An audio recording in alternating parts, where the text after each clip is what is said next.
We're continuing our discussion of polar molecules. And before we go further, it's going to be important for you to have your textbooks out and open, Chem 2A to page 204, looking at table 6.17, Chem 22, page 338, looking at table 10.1.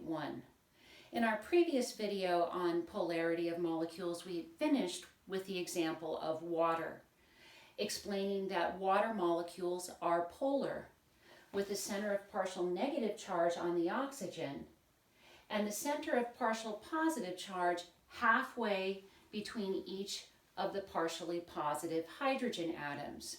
So we have a dipole here, partial negative center, partial positive center, two poles.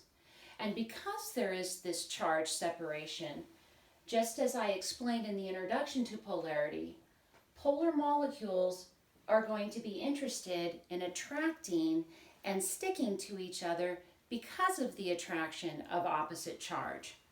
So we know that if we brought two water molecules together, they certainly would not be interested in coming in close contact in this manner. The partial negative on one water molecule's oxygen would repel the partial negative charge on another water molecule. So they push apart, but in an instant, there would be a flipping or pivot, and now we have a partially positive hydrogen atom that is attracted to and sticking to the partially negative charge on the oxygen of a second water molecule.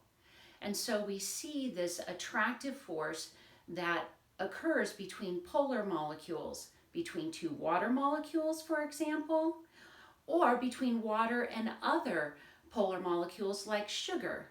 So water readily mixes with and allows sugar to dissolve in it because both water and sugar are polar molecules. But if you put water in the presence of a nonpolar molecule like methane, these two molecules are not going to be able to interact with each other well. Methane does not have any center of partial positive or partial negative charge that is split and separated. So methane's going to just kind of wander aimlessly in the presence of water, and water will in fact push methane out of the way in order to find another water molecule that it can attract to. So now we have an understanding of why it is that water and oil don't mix well together. Water will just push oil out of the way because oil is a nonpolar molecule.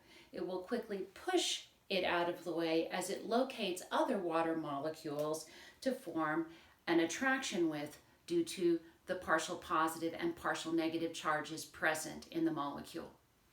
Now let's continue our discussion of polarity by going to other examples of molecules that have electron group geometry different than that of tetrahedral.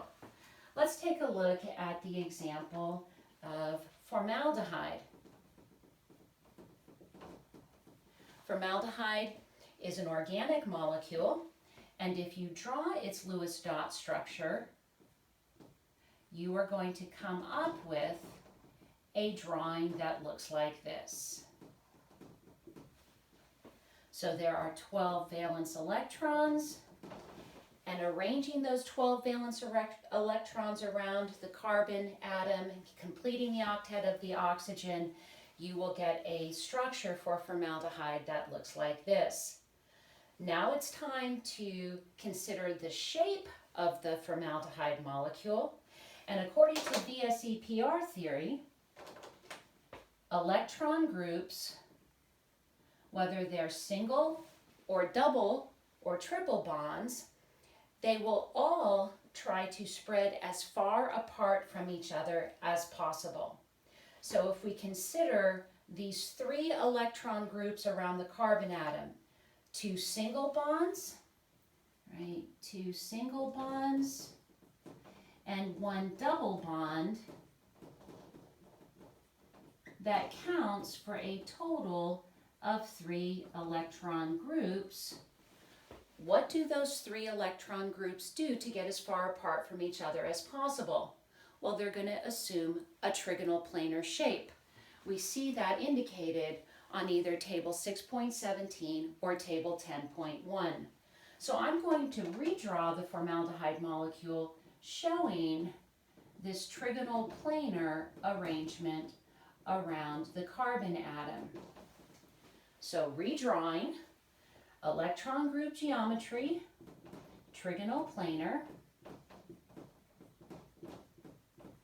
and bond angles determined directly from the electron group geometry.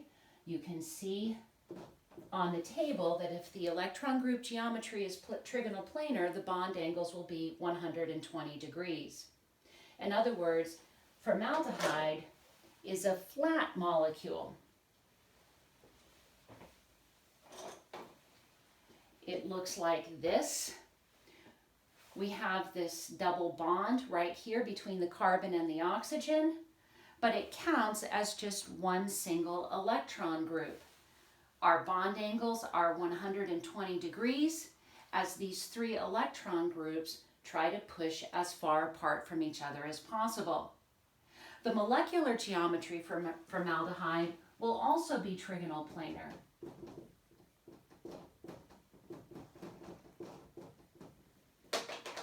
Whenever you have a situation where all the electron groups are involved in a bonding situation, the molecular geometry and the electron group geometry will be identical, be the same.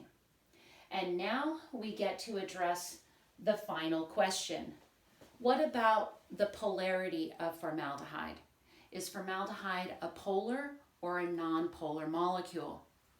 Well, we have to look at the two criteria which must be met. Does it have polar covalent bonds? In other words, is the difference in electronegativity between the two atoms involved in the bond falling in the category of 0.5 or higher, but less than 2? We also have to look at the shape, which is why we have to consider the VSEPR table to evaluate that, why we needed to fill all of this in. So let's address the first question. Are there polar covalent bonds in formaldehyde? Well, the electronegativity values of each of the atoms will tell us this. Carbon has an electronegativity of 2.5, oxygen has an electronegativity of 3.5, and each of the hydrogens 2.1. So right away I see that there is a strongly polar covalent bond operating between the carbon and the oxygen, carbon and the oxygen. The difference in electronegativity here is 1, and that puts it squarely in the range of a polar covalent bond. So I've put little arrows on the end of the bond between carbon and oxygen, and now I'm going to indicate that the oxygen is partially negatively charged and the carbon is partially positively charged. Because carbon is feeling electron deficient in its bond to oxygen, it's also going to pull on the bond to hydrogen with more force and cause the hydrogen to be partially positive as well. So we have met the first criteria. Formaldehyde has polar covalent bonds. And now we need to take a look at the second criteria. Does formaldehyde have a non-symmetrical shape? The VSEPR part of this. Well, as we just looked at formaldehyde trigonal planar, and now looking at where these partial charges are. And I'm going to remove the electronegativities just so that the partial charges stand out more clearly at this point. So looking at our drawing and at the model, we have a partial negative charge on oxygen. That's the only place where there's partial negative charge. So that is the center of partial negative. And we have partial positive on the carbon and also on each of the hydrogens. So the center of partial positive we could approximate halfway between the hydrogen atoms, and pulled in a little towards the carbon because it is also partially positive. So center of partial negative on the oxygen and center of partial positive approximately here in the molecule. Well, I see that I am pointing to two different places on the molecule that are separated by a distance. So this meets the criteria of a polar molecule. It has polar covalent bonds, and because the centers of partial negative and partial positive are split from each other, this is the direct result of it having a non-symmetrical shape. So we're going to indicate that formaldehyde is a polar molecule. It has polar covalent bonds, and it has a non-symmetrical shape. Polar covalent bonds and a non-symmetrical shape. And before we leave the example, we can now make a prediction that formaldehyde would be able to interact well with water because both formaldehyde and water are polar molecules.